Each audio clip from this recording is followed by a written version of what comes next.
So, hello everyone. How are you? Hope all is well with you all and you're having a beautiful day. Well, we have to give credit to the JCF as they are overworked with the level of crimes that are taking place in Jamaica, but they're still putting in good work. And please remember, as a community, do what you can to help the police because they can't do it alone. Remember, they're also protecting you and your families. Because just remember, slowly crime is creeping up on everyone's doorstep. So please don't wait until it knocks on your door. That is the time you think that you are ready. It will already be too late. So dancehall artist Christopher Martin is in mourning at the loss of his grandmother, and to make matters worse, Woodlums invaded the wake of his grandmother and took out a relative and injured several people. Now, few days later, information is from the Area 5 Police Commander, Senior Superintendent Christopher Phillip. He announced the arrest of 23-year-old construction worker Junior Coleman of Chadiga Park, Spanish Town, St. Catherine. Coleman has been charged with multiple offenses, including takeout, wounding with intent, possession of prohibited weapons, and gang-related activities. However, in this incident at Christopher Martin's family dwelling, it left 7 injured and 34-year-old O'Neill Spencer taken out, also known as Taros, who is said to be Christopher Martin's cousin. This whole incident has shaken up the community for more reasons than one. SSP Phillips confirmed that other persons of interest are being pursued, like Kemar Miller, alias Pantyman, and Shawnee Thompson, known as Shannyman, and Brian King, also known as Bryco. Others of interest to the police are Maurice, Ratty, Bob, Beer, and JT. They know themselves, and people in the community know them as well.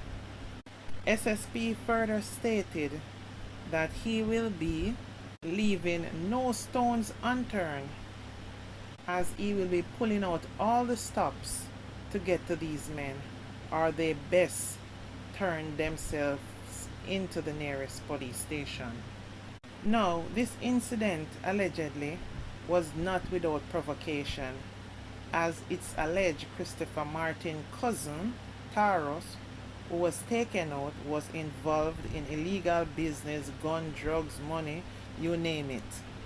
And money not paid over has heightened the situation, as he has been warned on a few occasions to send back the people their money. It's also alleged the men involved also linked Christopher Martin to tell his cousin to send on the man their money. It seems nothing happened because the attack and the taking of his life is now the spin-off and the end to a bad deal for Taros. You know what I've always found really intriguing and very ironic is how after the aftermath, family and friends are all in denial, as they never seems to know about what was going on. They seems to give the impression as if they have never heard of him ever being involved in anything.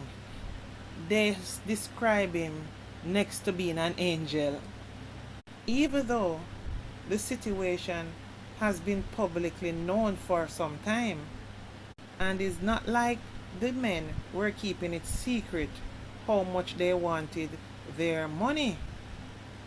The crazy thing about all this is that the two set of families live in the same area, the same exact community. I don't know how they are going to pan out that one, but it should be something interesting to watch. That's why it is sounding so off when the deceased family is saying they never knew of anything or that he was involved in anything. These are the kind of things that have caused many innocent people to lose their lives. Family hiding and keeping secrets, and being quiet is consent that you are condoning wrongdoings being done. It's not like you don't know, but you just hear no evil, see no evil. But gone are those days, because anytime you have a family member, even if it's your own child involved in anything and you turn a blind eye, you are going to be waking up soon, because they have this thing when they can't catch quacky, then catch them shut. Or when they're going to come for such person, if you're there in the wrong place at the wrong time, you're going to feel it. So you can't hide away from the reality of what is going on. Open your eyes, guys, family members, and look around us. The funny thing about it, most family members are enjoying the spoils of the same criminality that that family member is doing. That is a thing like, when I ask no question here, man, because you just don't want to know. But you're enjoying it. Don't be fooled, because that makes you equally guilty. Jamaicans are generally known as a nosy, toxic set of people. Yet they will know everyone else's business except their own. That's what they would like us to believe. Remember what I've been saying? Bet you the age of this criminal that did this don't pass 25 years old. Imagine, he's 23-year-old. As in, boys, he's not even mentally mature. Him still wiping mommy breast milk off his lips. The thinking. You go for one person and look how much people get caught up in the melee. As a community, as parents, we need to do more to control our own youths. Take a look at the ages of our most gruesome hitmen. You can't stand by and see youths are coming in with things and I have things, and you glorify it and you don't know of them being in a solid job. Hell, probably them can't even read and write good. And you know, so you know, see them get up early in the morning and go work and come in. Where did it come from? You have to sit and talk to your youth them. Because when you check it, most of our hitmen are babies. We can't just be having these children and throwing them out there to the streets for the system to take them and use them for their works. Another thing, have you noticed in many schools, you see students leaving school and can't read or spell or even write a good sentence, but they've been moving up from grade 1 onwards? Who are these teachers that are giving them a pass to move up by their grades? They go there, say for example, they go in 7th grade, then go in 8th grade, 9th grade, 10th grade. Man, you're not supposed to pass 7th grade if you can't read or write and do basic maths. Whoever is pushing them through school, I know they are difficult to deal with in the schools, and I know the teachers have a lot to deal with. But you know what? It's evil.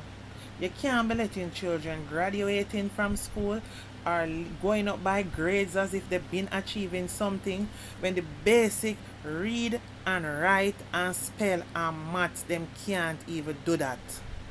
Have you noticed? The more illiterate a person is the more ignorant they are. You know why? Because they use their ignorance to hide the fact of their weaknesses. I happened to be in a place recently to assess some young men, and I'm telling you, I was totally shocked out of my brain. These were young men, 21, 22, up to 27. I could not believe it that most of these guys just use charisma and style to go through life. They can't read and they can't write properly.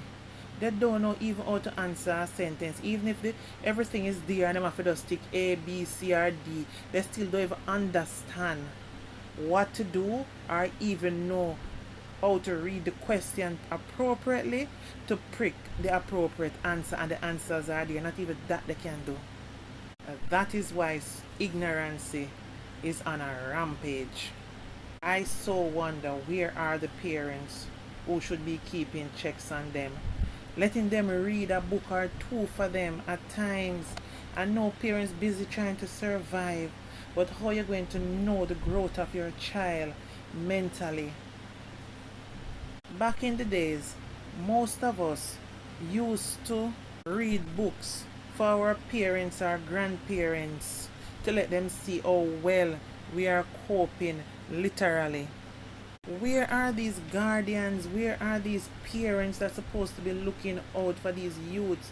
Remember, is how you groom your child in the home is what is going to get out into society. And then I remember, babies are having babies and they can't even read or write themselves. Adults, we've got to change something. Your children needs you. Don't let the system take them. Then the dons get them. They will only use them until their demise. It was never meant for parents to be burying their children. That's not how it was meant to be. And I find so many parents have to be burying their children. We really and truly have to get a grip of the youth's Jamaica. So guys, over in Clarendon, a funeral home operator was taken out in Palmer's Cross on Tuesday during a dispute with another man, the police says. The deceased has been identified as 42-year-old Sherwayne Williams, also known as Baba, of a Newtown address in Hayes in the parish. William was the owner of Rising Footprints Funeral Home. The Hayes police says about 10:45 a.m., Williams and a man who is a licensed firearm holder got into an argument which became physical. It is reported that during the fight, the man's firearm went off accidentally, hitting Williams in the upper body. Williams was taken to the hospital where he was pronounced. Tributes have been pouring in on social media, with many people describing Williams as a kind-hearted, soft-spoken, and humble individual who was undeserving of such a tragic demise. Let's hope the police command take a good look at this situation and ensure that an investigation is done, so as with this thing with the gun went off sounds a bit off to me, and I hope there is no protecting this person who is a licensed firearm holder, because really and truly you have to be somebody to be a licensed firearm holder.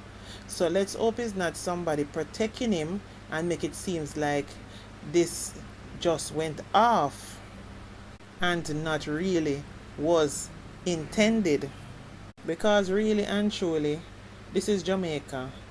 We know how people know to protect them one another, and you have corruption in the police force that can make things look any which way they want it to look.